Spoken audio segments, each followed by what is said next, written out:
आप लोगों का बहुत स्वागत है प्रभात प्रकाशन की फेसबुक लाइव में।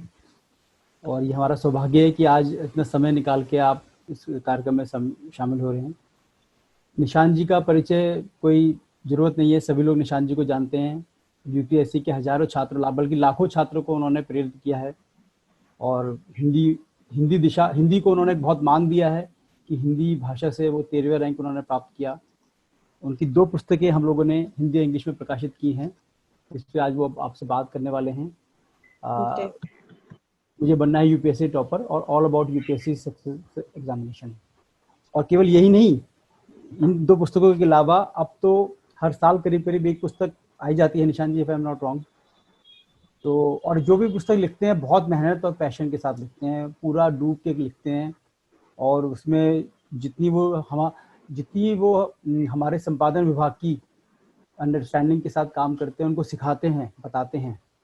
तो कभी कभी हमें लगता है कि पब्लिशिंग के बहुत सारे नोवेल्स हमें उनसे सीखने को मिलते हैं। तो बस आप ऐसे ही लिखते रहिए और लोग छात्रों को प्रेरित करते रहिए, क्योंकि बहुत सारे छात्र आपकी तरफ देखते हैं कि कैसे आपने एक बहुत नॉबल फैमिली से आते हुए केवल अपने योर एग्जाम्पल के कैसे आपने जिजीविषा से अपनी इस पूरे कार्यक्रम को पूरा किया और वहाँ रुके नहीं। और आज आप जहाँ भी हैं वो खुद सेल्फ मेड हैं आप। तो अगर आप कर सकते हैं तो कोई भी छात्र कर सकता है, बशर्ते वो रेसिपी, वो तरीका, टेक्निक जो आप बताते हैं वो फॉलो करें। तो मैं तो देखता हूँ पुस्तक मेले में जब आप आते हैं किस तरह से बच्चे आपको as a personality, as a बहुत बड़ी एज अ रोल मॉडल आपको देखते हैं। तो वो बड़ा अच्छा लगता है देख के कि हमारे बीच में से उठ के ऊपर आप यहाँ पहुँचे हैं। तो आपके और सारिका जी के बीच में ज़्यादा समय ना लेते हुए सारिका जी से रिक्वेस्ट करूँगा कि वो आज का कार्यक्रम आरंभ करें। बहुत शुक्रिया सर, बहुत स्वागत है निशांत जैन जी का। और इन्होंने जो एग्जाम्पल क्रिएट किया है, लाखों करोड़ों लोग इनसे प्रभावित हो रहे हैं। क्योंकि जब से हमने डाला के हम आपके साथ इंटरव्यू करने वाले हैं सर, बहुत सारे बच्चे पर्सनली मुझे संपर्क करके कि आपसे ये सवाल पूछ लूं, आपको एक बार दिखा दूं लाइव बात करते हुए प्रभात प्रकाशन के पेज पे। तो ये हम लोगों के लिए बहुत सौभाग्य की बात है कि आप आज जुड़े हैं। आपकी किताब की 2 पंक्तियां हैं जो आपने दुष्यंत कुमार जी से ली हैं, उससे मैं शुरुआत करना चाहती हूँ आज के दिन का। इस नदी की धार से ठंडी हवा आती तो है, नाव जर्जर ही सही, लहरों से टकराती तो है। एक चिंगारी कहीं से ढूंढ लाओ ए दोस्तों, इस दिए में तेल से भीगी हुई बाती तो है। तो इतनी बढ़िया पंक्तियां और इतनी अच्छी किताब लिखने के लिए बहुत बधाई आपको। आप नित नए किताबों के साथ लोगों के पास आते रहें, इसके लिए बहुत शुभकामनाएं। और शुरू करते हैं अब हम अपना इंटरव्यू। स्वागत सर आपका बहुत सारा। प्रभात प्रकाशन के पेज पे आपका अपना पेज है सर ये, और हमारे लिए सौभाग्य की बात है कि हम आपसे जुड़ते हैं और बार बार जुड़ते रहेंगे इस उम्मीद के साथ। सर आज बहुत सारे सवाल हैं आपके लिए, लेकिन वक्त कम है, इसलिए सबसे पहला सवाल कि यूपीएससी के छात्रों के लिए पुस्तक लिखने का विचार कैसे आया? बहुत लोग बनते हैं, बहुत लोग मेहनत करते हैं, हजार लोग हैं, लेकिन आपने जिस तरह से प्रेरक प्रसंग बना करके उसको पेश किया बच्चों के सामने कि हारना नहीं है, हिम्मत नहीं हारनी है, तो ये ख्याल आपको कैसे आया सर? सबसे पहले बहुत बहुत धन्यवाद प्रभात प्रकाशन का और मैडम आपका।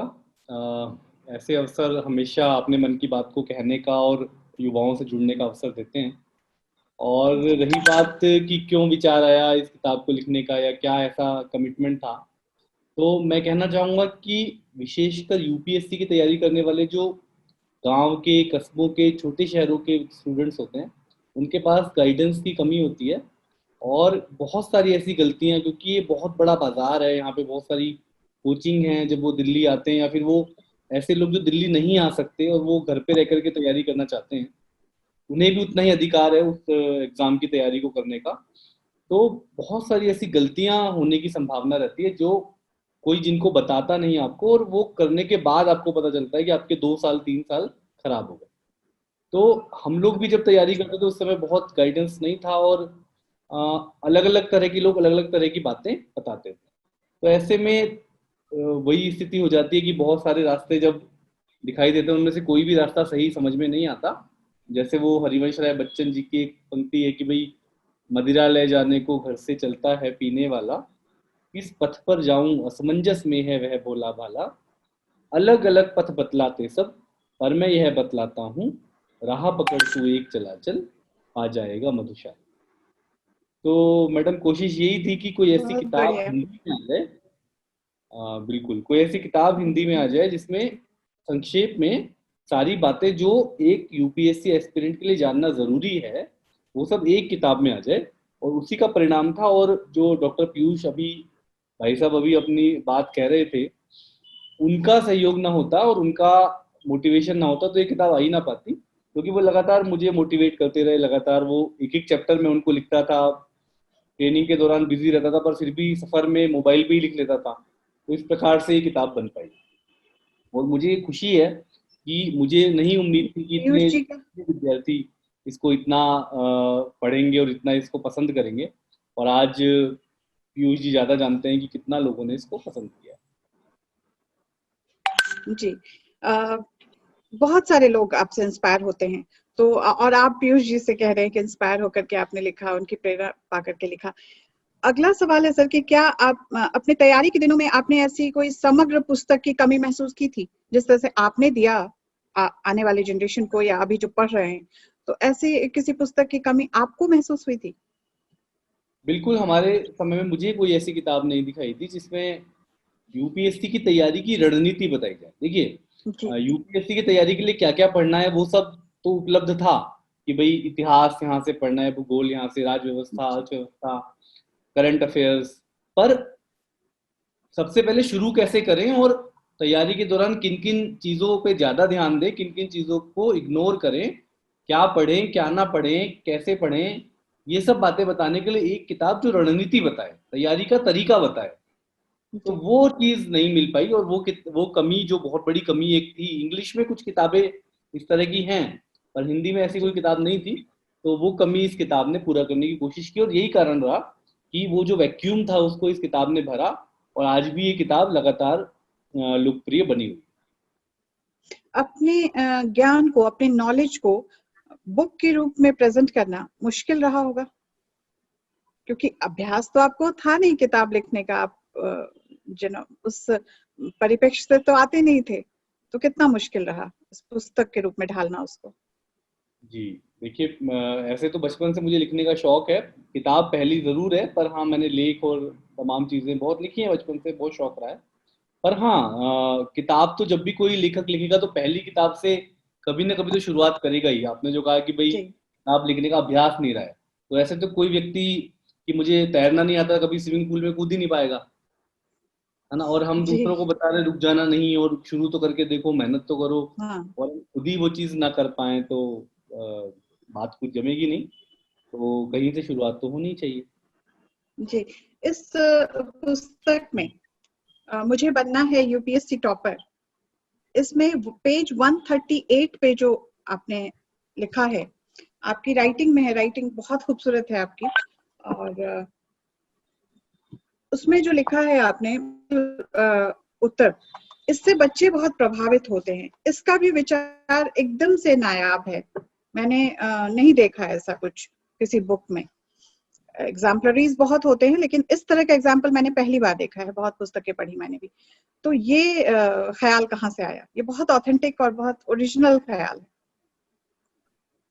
मैडम, भगवान की कृपा से आइडियाज आते हैं अपने को ठीक ठाक अच्छे। तो अच्छे, मतलब ऐसे ही है कि अच्छे विचारों का, दूसरों के विचारों का भी स्वागत करते हैं, और अपने नए विचार भी आते रहते हैं। तो अपने उदाहरण के तौर पे मान लीजिए, कोई चीज़ बहुत बताई जाए उससे उतना समझ में नहीं आती जितना उसको जी व्यावहारिक बिल्कुल। रूप में देखने से आती है। तो इसमें आप देखेंगे न केवल ये तो हिंदी साहित्य का मॉडल उत्तर है, इसके अलावा जी पेज नंबर 122 पे आप देखेंगे कि एक मॉडल एस्से भी दिया हुआ है। निबंध जी निबंध पे कंपलसरी पेपर होता है, तो उसका जी एक जी जी मॉडल मैंने निबंध देखा। भी मैंने दिया हुआ है। तो जी इसको पढ़ के लगता है कि ऐसा कुछ इस तरह से पैराग्राफ में और इस तरह से लिखना होता है। तो ये चीजें प्रैक्टिकली लोगों को, स्टूडेंट्स को हेल्प करती बच्चे ये भी पूछते हैं कि ये राइटिंग आप ही की है ना? बहुत खूबसूरत है। है। 4-5 बच्चे हैं जो मुखर्जी नगर से हैं, वो बहुत प्रभावित हैं आपसे, और उन्होंने ही, उनका ही सवाल है कि सर की राइटिंग है, एक बार जरा पूछिएगा। नहीं, मेरी राइटिंग हम है, भी पर मैं अपनी एक बात राइटिंग। ये भी कहना चाहूंगा उन विद्यार्थियों से जो सुन रहे हैं मुझे, कि इस जी दबाव में ना आए कि निशांत जैन जी की राइटिंग बहुत अच्छी है, तो अगर हमारी इतनी अच्छी नहीं है तो हमारा सिलेक्शन नहीं होगा। निश्चित रूप से अच्छी राइटिंग होना अच्छी बात है, पर यूपीएससी आपसे कहती है कि आप पठनीय राइटिंग लिखें जिसको पढ़ा जा जी सके, साफ जी। हो, स्पष्ट हो। इसका मतलब जरूरी नहीं कि बहुत सुंदर ही हो, ठीक है ना। तो इसलिए इसका दबाव बिल्कुल ना लें। आप कहते भी हैं अपने वीडियोस में कि पढ़ने लायक हो। हम्म। राइटिंग पे बहुत ज्यादा आपने कई बार कहा है, मैंने सुना। सर अगला सवाल है कि क्या आपको पहले से पता था कि आपकी पुस्तक जो है वो बेस्ट सेलर बन जाएगी, इतनी ज्यादा पसंद की जाएगी? नहीं नहीं, ये तो नहीं पता था। हाँ, ये जरूर पता था जी कि ये पुस्तक पसंद की जाएगी। ये नहीं पता था कि इतना ज्यादा पसंद की जाएगी, ये एहसास जरूर था। और एक पुस्तक में बेस्ट सेलर का सोच के इसको लिखा भी नहीं गया था। इसको लिखा ये सोच के गया था कि जो एक मुझे दायित्व बोध महसूस हुआ कि जो गलतियां हमसे हुई या हमारे साथियों से होती रही, वो गलतियां आगे आने वाले जो अभ्यर्थी हैं उनको एक किताब हो जो 150-200 रुपए में उनको, मतलब एक किताब का मूल्य भी प्रकाशक ने बहुत कम रखा। मैंने उनसे बहुत निवेदन कम भी किया रखा। कि आप इसको कम ही रखिएगा, क्योंकि मेरे जो पाठक हैं वो बहुत बहुत अच्छी बैकग्राउंड से नहीं है आर्थिक रूप से। और ये किताब मतलब हाथों हाथ देश भर में, उत्तर भारत में तो हिंदी पट्टी में तो हर जगह, चाहे वो उत्तर प्रदेश हो, चाहे वो बिहार हो, चाहे वो राजस्थान हो, मध्य प्रदेश हो, जी हरियाणा हो, हिमाचल हो, और देश भर में किताब ये पहुंची हर जगह, और लोगों ने इसको बहुत पसंद किया, क्योंकि उन्हें एक बहुत कम शब्दों में बहुत स्पष्ट तरीके से तैयारी का तरीका मिल गया। और ये तरीके वो जी हैं जो न केवल मैं ठीक समझता हूँ, दिल से लिखी गई है किताब, केवल एक मैकेनिकल तरीके से किताब नहीं लिखी गई है। इसको दिल से, जैसा मैंने महसूस किया कि ऐसा करना चाहिए, साथ में मेरे जो साथ के टॉपर्स थे उनसे भी मैंने सीखा कि क्योंकि यूपीएससी में कोई एक तरीका नहीं हो सकता तैयारी का, सबका अपना अपना स्टाइल होता है तैयारी करने का, और उन सब की हमको सुनना चाहिए और अपने हिसाब से भी निर्णय लेना चाहिए। तो मैंने कोशिश की कि मैं अन्य टॉपर्स की भी रणनीतियों को समझूं और फिर एक परफेक्ट रणनीति बनाने की कोशिश करूं। उसी का नतीजा ये किताब है। तो बेसिकली बेस्ट सेलर का कभी नहीं सोचा था, ये सिर्फ एक दायित्व बोध जैसा ही था कि मैं इस जिम्मेदारी से कैसे मुक्त हूं, जो मुझे 13वीं रैंक सौभाग्य से मिली है और यूपीएससी में हिंदी मीडियम टॉपर होने का तमगा मिला है, उसका ऋण जी। कैसे चुकाऊं। उसके लिए जो आपने मेहनत की थी उसका दायित्व आपने पूरा किया, और आज स्टूडेंट्स के लिए वो जरूरत बन गया है, वो किताब आपकी लिखी हुई, तभी वो बेस्ट सेलर है। सर पुस्तक लिखने के दौरान कोई आपके साथ दिलचस्प वाकया हुआ हो जो हमारे सुनने वालों से आप साझा करेंगे?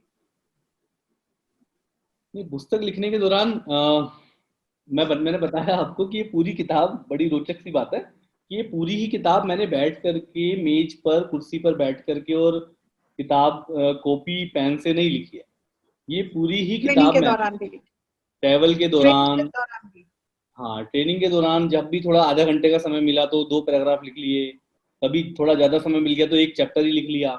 इस प्रकार से अरे 1 साल तक लिखता रहा। 1 साल तक थोड़ा थोड़ा लिखता रहा, क्योंकि इतना ही समय मिल पाया। और ये 272 पेज की किताब फाइनली तैयार हुई, जिसमें कुछ चीजें हैं जो तैयारी के लिए बाद के भाग में आप देखेंगे।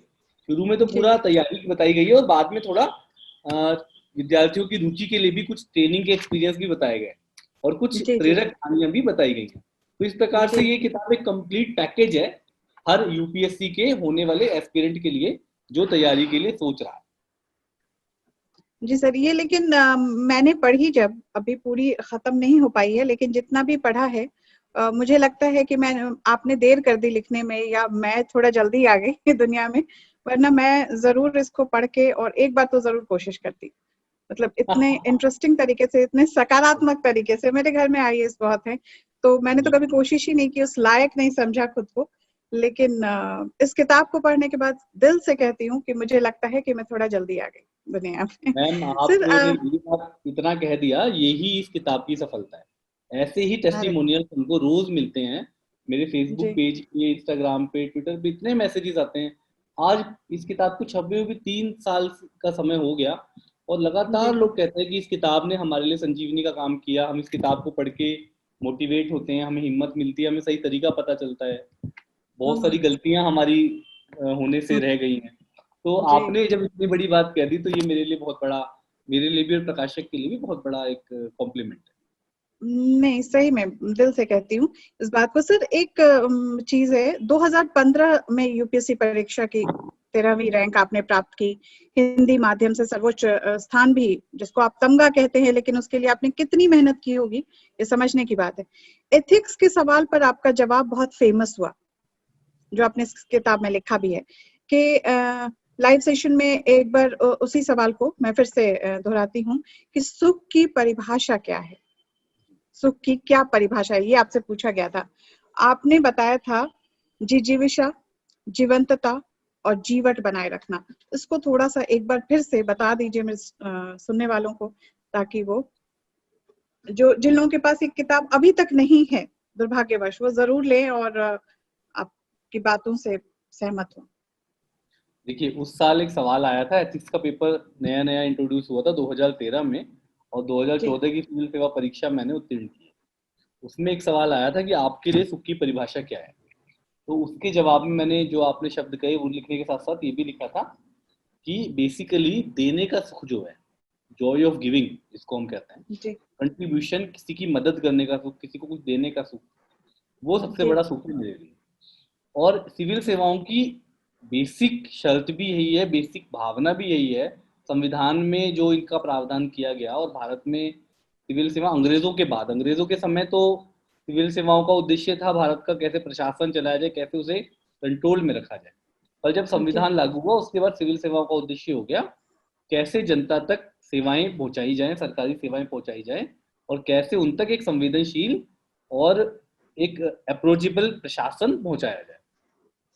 तो देने का सुख जो है वो सिविल सेवाओं में, आईएएस में हर मोड़ पर काम आता है। अगर हम इसी स्पिरिट से काम करें तो प्रशासन बहुत अच्छा और बहुत सहज बन जाता है। तो इस तरह से ये जो देने का सुख है, जॉय ऑफ गिविंग है, ये इसको मैंने एक्सप्लेन किया वहाँ पे। वारेन बफेट का उदाहरण भी दिया, जिन्होंने अपनी अधिकांश संपत्ति जो है, वो दुनिया के दूसरे सबसे अमीर आदमी थे उस वक्त, और उन्होंने अपनी अधिकांश संपत्ति फाउंडेशन को दान कर दी। तो इस तरह से मैंने इस क्वेश्चन को हैंडल किया था और ये जवाब मैंने दिया था, और मैं यही मानता भी हूँ। सबसे बड़ी बात है, देने का सुख सबसे बड़ा होता है। सर कहते हैं कि ज्ञान बांटने से बढ़ता है, ये तो एनोनिमस है। आपकी पुस्तक को यूपीएससी के तैयारी करने वाले जो छात्र हैं वो पढ़ते हैं, उससे इंस्पायर होते हैं, उस वक्त जो आपको फीलिंग आती होगी, फीडबैक मिलता ही रहता होगा आपको, आप बहुत व्यस्त हैं फिर भी फीडबैक तो मिलता होगा, तो आपको कैसा फील होता है उस वक्त?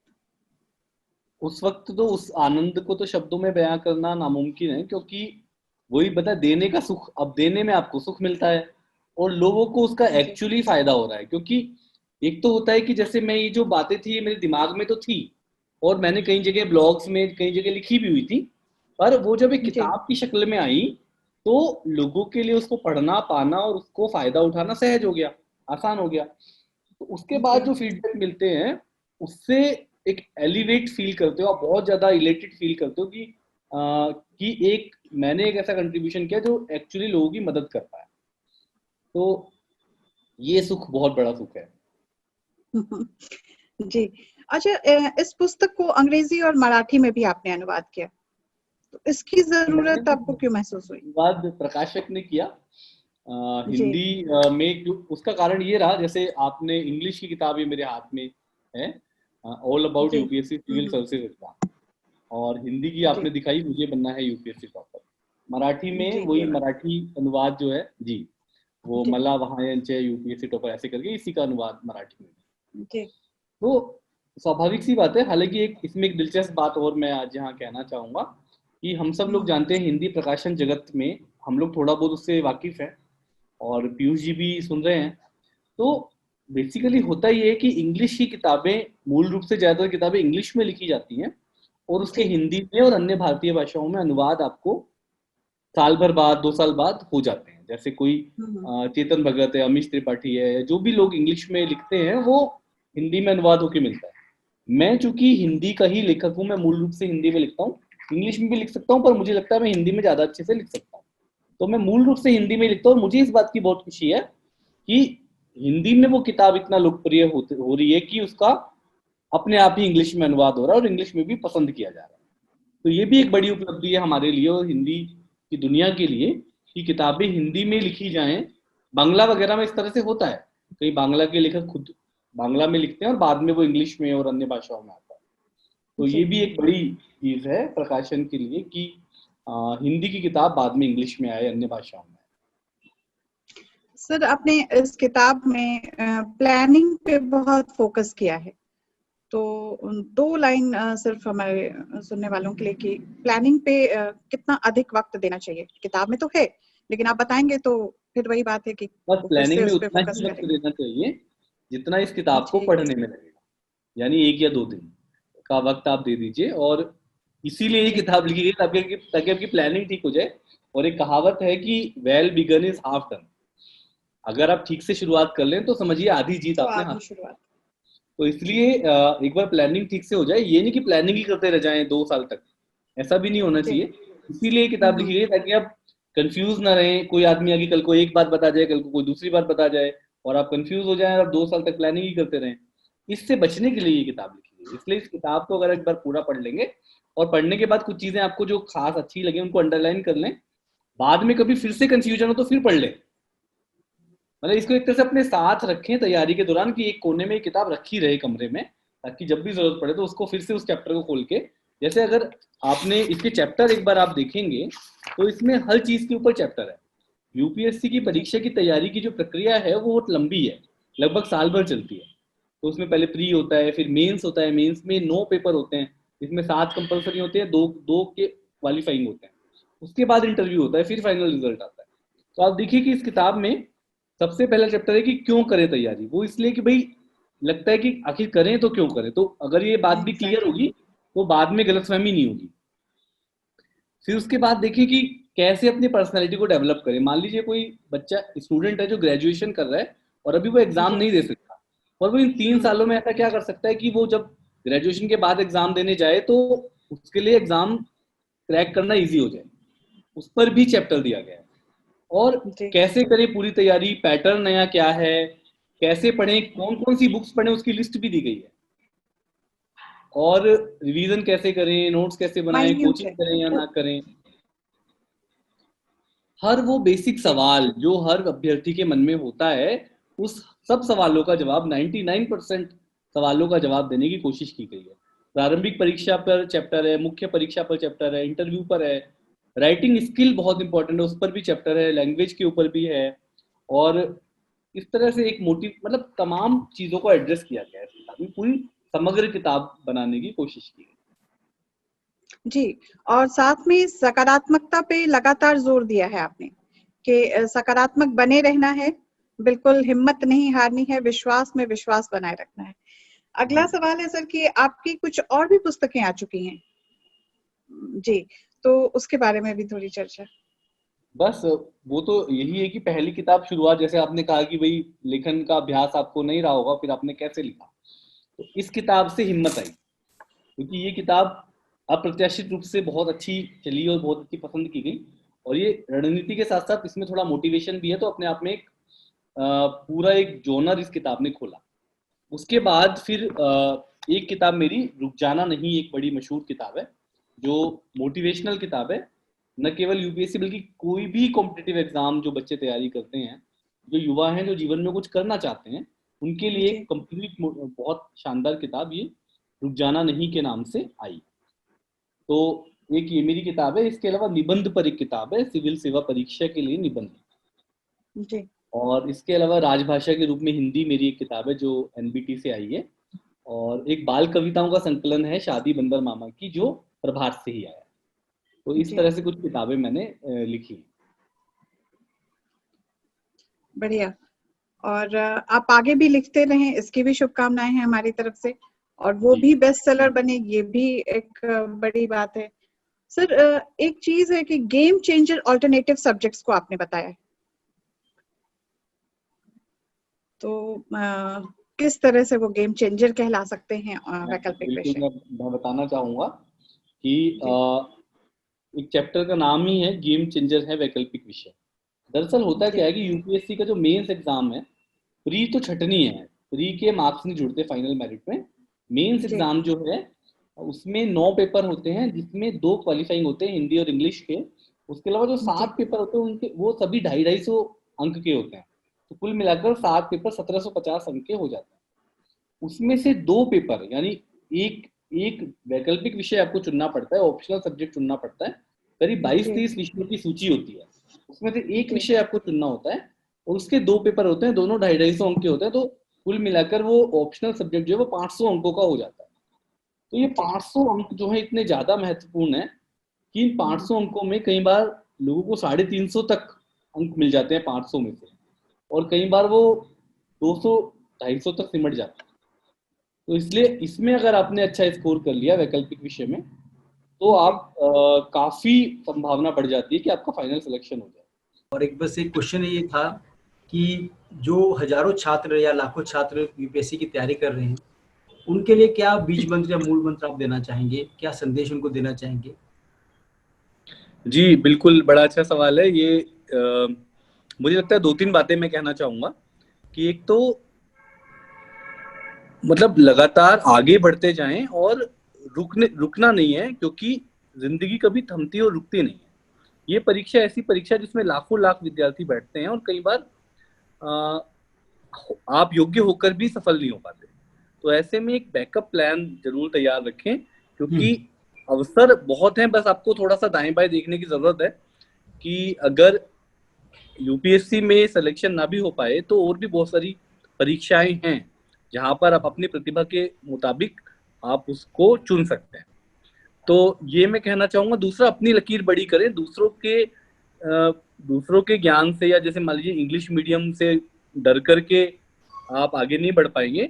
अपनी लकीर को इतना बड़ा करें कि तब लोग कहें कि हाँ आपने विषम परिस्थितियों के बावजूद अच्छा किया।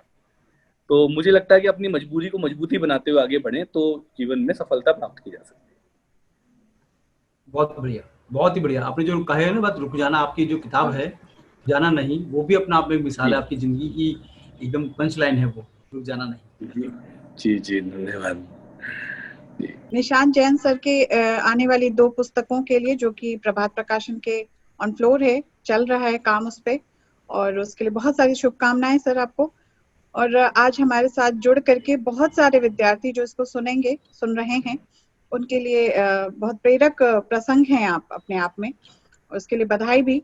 और इस किताब के लिए एक बार पुनः बधाई कि इतनी अच्छी बात आपने, सोचते सब हैं, लिख पाते बहुत कम लोग हैं, तो आपने लिखा भी और अब बेस्ट सेलर है, बहुत लोगों तक पहुंच चुका है, तो एक बड़ी बात है। आपका आज जुड़ना हमारे लिए बहुत इम्पोर्टेंट रहा। बहुत बहुत धन्यवाद पीयूष जी और सारिका जी, बहुत बहुत धन्यवाद। बहुत धन्यवाद। नमस्कार जी धन्यवाद, नमस्कार।